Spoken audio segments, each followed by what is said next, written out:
नमस्ते। आप सभी से अनुरोध है कि कृपया हमारी चैनल को सब्सक्राइब कर लें, वीडियो को लाइक कर लें और जिन्होंने सब्सक्राइब कर रखा है वो कृपया बेल आइकॉन 1 सेकंड लेकर अवश्य दबा दें। बिम्स्टेक की मीटिंग 3 और 4 अप्रैल को है। ये बिम्स्टेक क्या है? Bay of Bengal initiative for multi sectoral technology and technical and economic cooperation.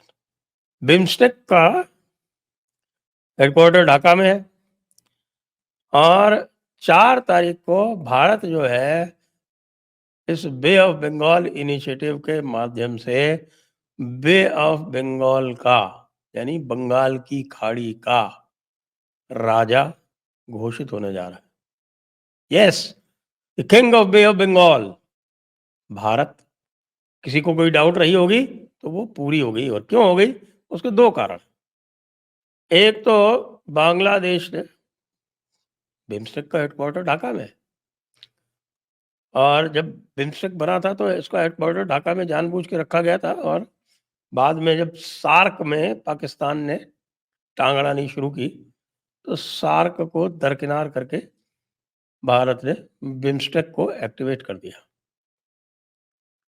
लेकिन बिम्स्टेक में चीन ने इंटरफेयर करना आरंभ किया। चीन ने कैसे इंटरफेयर करना आरंभ किया कि भाई चीन ने यूनुस सरकार बनने के बाद बांग्लादेश से कहा कि भाई ये जो बिम्स्टेक है इसमें आप हमें भी शामिल कीजिए। तो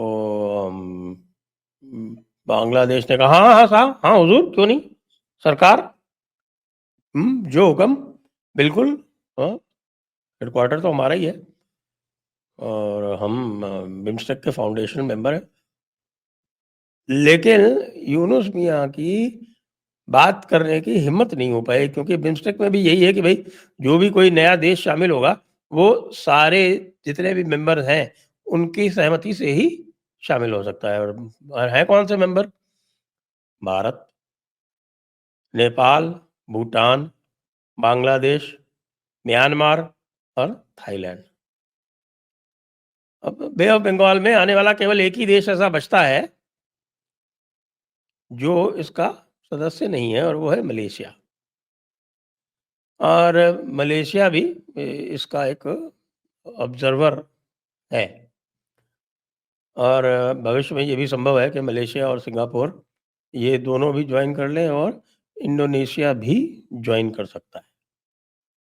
इसके अलावा ये भी एक चर्चा है कि भारत जैसा सदैव करता है, भारत मॉरिशस को भी इसमें खींच लाएगा। हालांकि मॉरिशस का बे ऑफ बंगाल से दूर दूर तक लेना देना नहीं है। तो यूनुस मियाँ गए चीन और इधर आया भूकंप। म्यांमार में 7.7 रिक्टर स्केल पे 7.7 जो है वो बहुत बड़ा भूकंप माना जाता है और उसने म्यांमार को ध्वस्त कर दिया और बाकी सारे के सारे तो देखते ही रहे और भारत ने तुरंत अपना जहाज रवाना किया। बिल्कुल तुरंत C-130J जो है भारत का तुरंत 10 टन सहायता लेके और एनडीआरएफ की टीम लेके ऑपरेशन ब्रह्मा, क्योंकि आपको ध्यान है कि जो बर्मा इसको बोलते थे, इसका जो प्राचीन संस्कृत नाम है वो है ब्रह्मदेश। तो ऑपरेशन ब्रह्मा तुरंत लॉन्च हुआ। ऑपरेशन ब्रह्मा में भारत ने एज अ फर्स्ट रिस्पॉन्डर सबसे पहले म्यांमार में मदद पहुंचाने का काम कर दिया और न केवल मदद पहुंचाने का काम किया, वो पूरी जो लॉजिस्टिकल लाइन थी वो फटाफट एयर ब्रिज से कंप्लीट करके बना दी। और इस समय म्यांमार को भारत ने कह दिया कि भैया तुमको कोई भी आवश्यकता हो, हम यहाँ हैं, हम उपस्थित हैं और हम आपकी जितनी भी सहायता हो सकती है हम सब करेंगे। और ये तब है जबकि बाकी जो देश हैं पूरे विश्व में वो अभी सोच ही रहे थे कि क्या करना है। भारत ने फर्स्ट रिस्पॉन्डर का काम कर दिया और सारे के सारे बिम्स्टेक देशों में भारत के इस कार्य से भारत की ताक और भी जम गई। खैर, इन कार्यों से वैसे देखा जाए कि ये जो मामले होते हैं, इस प्रकार के जो रणनीतिक मामले होते हैं, उसमें दाग केवल इस प्रकार के कार्यों से नहीं जमती है। उसमें बहुत सारे और उसके एलिमेंट्स होते हैं और एक एलिमेंट उसमें कॉम्प्रिहेंसिव नेशनल पावर का होता है। और इस समय भारत के जो कई सारे जो पड़ोसी हैं, वो इस मामले में थोड़ा बहुत इधर-उधर हो रहे थे। लेकिन धीरे-धीरे, धीरे-धीरे जब से उन्होंने देखा है कि भई भारत तो अकेला ऐसा देश है पूरे विश्व में जो ट्रंप से आँख में आँख मिलाकर बात कर रहा है, हाथ में हाथ मिलाकर चल रहा है। ट्रंप बाबू ने तो कल उठा के प्राइम मिनिस्टर की इतनी तारीफ़ कर डाली, you have a great prime minister. और बिल्कुल ठीक है साहब। एक तरफ तो कई-कई बार वो टैरिफ के बारे में कहता रहता है और दूसरी बार ये कहता है कि नहीं-नहीं, it will work out very well. Because you have a great prime minister. तो आप सोच सकते हैं कि ये जो ट्रेड डील की जो बात चल रही है, वो कितना उसमें प्रोग्रेस हो रहा है कि ट्रंप ने आके ये कह दिया कि नहीं, I think it's going to work out very well and you have a great prime minister. अच्छा, और आप कुछ माने या ना माने, अमेरिका का प्रभाव तो है ही है और क्वाड भी है यहाँ पे बना हुआ। क्वाड में आप जानते हैं 4 देश कौन-कौन से हैं, ऑस्ट्रेलिया, जापान, भारत और अमेरिका। तो ये सब देखते हुए कम से कम म्यांमार और थाईलैंड, इनको तो पूरी तरह से न केवल यह समझ में आया हुआ है, बल्कि वो ये देखते हैं कि यदि चीन से बचने का कोई रास्ता है। देखिए, चीन का निवेश सभी स्थानों पर है। चीन का ट्रेड लिंक इनसे सभी से है क्योंकि ये सारे के सारे जो एशिया पैसिफिक इकोनॉमिक कोऑपरेशन है, एपेक, उसके सदस्य हैं। तो एपेक के सदस्य होने के कारण इनमें आपस में टैरिफ बैरियर्स बहुत लो हैं, तो चीनी सामान इनके यहाँ खूब आता है। ये सारे के सारे चीन को चीन की मार्केट को तो क्या एक्सेस कर पाते होंगे क्योंकि चीन की जो डोमेस्टिक मार्केट है, वो तो बड़ी सीवियरली रिस्ट्रिक्टेड भी है। और दूसरी बात ये है कि ये कहने के लिए है कि ये 1.4 बिलियन लोग हैं, लेकिन जो अब अंदर से सारी खबरें आ रही हैं, वो ये कह रही हैं कि भई चीन का जो टोटल पॉपुलेशन साइज़ है, वो तो 1 बिलियन से भी कम है। कुछ लोग तो फैंटास्टिक क्लेम्स करते हैं। एक फैंटास्टिक क्लेम तो हमारी जो है आपके है ना, वो लेइज़ टॉक जो आता है, लेइज़ रियल टॉक, वो काफ़ी अच्छी सूचना देती है चीन के बारे में। तो उन्होंने तो एक मत ये भी बताया कि साहब कुछ लोग तो ये कह रहे हैं कि 300 मिलियन ही केवल यहाँ की आबादी है चीन की, यानी केवल 30 करोड़। लेकिन ये तो थोड़ा-सा फैंटास्टिक नॉनसेंस टाइप का लगता है मुझे। लेकिन हाँ, 1 बिलियन या उससे कम की जो बात है, उसमें तथ्य हो सकता है क्योंकि चीन जो है वो लगातार अपनी पॉपुलेशन इन्फ्लेट करके दिखाता रहा है और पॉपुलेशन इन्फ्लेट करके दिखाने का एक कारण ये भी रहा है कि वो अपनी जीडीपी इन्फ्लेट करके दिखाना चाहता है। लेकिन पूरे के पूरे साउथ ईस्ट एशिया में चीन के जो पैंतरे हैं, ख़ास तौर से जो उसके सामरिक पैंतरे हैं, उसको देख के सदैव चिंता बनी रहती है। और इसलिए वे भारत को एक काउंटर वेट के रूप में देखते हैं कि भई चीन से अगर हमको कोई एज़ अ फर्स्ट रिस्पॉन्डर बचा सकता है, तो भारत ही बचा सकता है। अब आप ये देखिए कि म्यांमार में और अलग-अलग तरह की अफ़वाहें फैल गई। अफ़वाहें ही हैं क्योंकि इनमें तथ्य तो है नहीं कोई।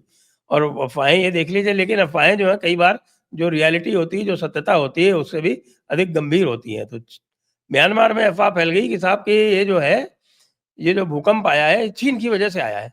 कि चीन जो है वो कुछ अंडरग्राउंड एक्सपेरिमेंट कर रहा था, उसके कारण ये ट्रिगर होके यहाँ म्यांमार में भूकंप आया है। इसमें कोई सच्चाई नहीं है।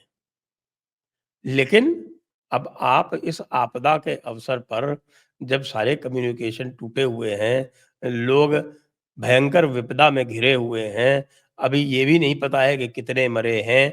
भूकंप में तो महीनों तक काउंट होता रहता है कि भई लाशें निकलती रहती हैं, बड़े-बड़े बिल्डिंग्स गिर जाती हैं, उसके नीचे से मलबा निकालने में महीनों लग जाते हैं।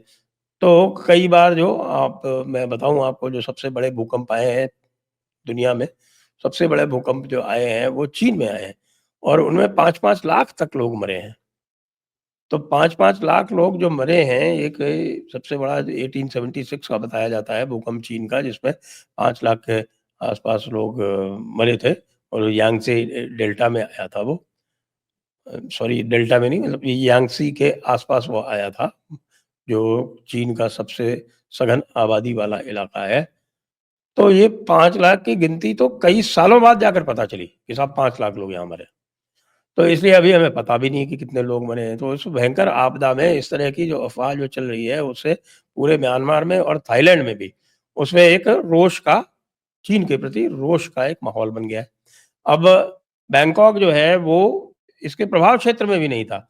लेकिन बैंकॉक में हल्का-फुल्का एक ये झटका आया था इस 7.7 भूकंप के कारण, और उस झटके में ही एक 33 फ्लोर की अंडर कंस्ट्रक्शन बिल्डिंग गिर गई, और वो बाद में पता चला कि उसको कोई चीन की कंस्ट्रक्शन कंपनी बना रही थी। तो इस कारण बैंकॉक में भी बड़ा रोष है कि भई चीन जो है हमेशा की तरह घटिया काम करता है, और जो चीनी माल है इसी तरह का होता है। ये पूरे विश्व में है कि भई चीनी माल जो है घटिया होता है। तो ये चीनी माल के घटिया वाली जो स्थिति है उसके कारण बैंकॉक में भी कई सारे लोग मारे गए हैं, बताते हैं कोई, अभी तक का फिगर तो 13 बता रहा है। ऐसे में जो भारत ने त्वरित सहायता भी पहुँचाई है, और बिम्स्टेक को एक्टिवेट करके बिम्स्टेक को एक प्रकार से ना केवल एक इकोनॉमिक कोऑपरेशन का एक टूल बनाने का एक कार्य किया है, भारत ने इसको एक स्ट्रेटेजिक काउंटरवेट के रूप में भी पोज़ीशन करने का काम किया है। इससे चीन में तो चिंता है ही, चीन के चमचों में भी चिंता है। और अब वो ये देख रहे हैं कि भाई ऐसा मत करो कि चीन ही चीन करते रहो, भारत को साथ रखना अत्यंत आवश्यक है। यह रियलाइज़ेशन नेपाल में भी है, भूटान में भी है, और भूटान तो इस समय पूरी तरह से भारत के साथ में कोऑपरेट करके और एक प्रकार का एक बिल्कुल एक फ्री कॉरिडोर जैसा बनाने का प्रयास कर रहा है। म्यांमार का मैंने बता दिया, थाईलैंड का आपको बता दिया। अच्छा, अब भारत यहाँ से सीधे श्रीलंका जाएँगे, श्रीलंका भी बे ऑफ बंगाल की वैसे रिम पर तो नहीं है, क्योंकि उसको ये मानते हैं कि भई वो प्रॉपर आपके इंडियन ओशन का पार्ट है। लेकिन श्रीलंका को भी भारत चाहता है कि वो भी बिम्स्टेक जॉइन कर ले, क्योंकि श्रीलंका में डायरेक्ट एक रोड कनेक्शन की बात चल रही है, एक टनल बनाने की बात चल रही है, जो हमारा राम सेतु है उसके नीचे से। तो आप ये देखिए कि इस बिम्स्टेक के बहाने भारत बे ऑफ बंगाल का, बंगाल की खाड़ी का किंग, राजा बनने जा रहा है या नहीं? अपनी टिप्पणी नीचे अवश्य लिखें। जय हिंद, जय भारत, वंदे मातरम।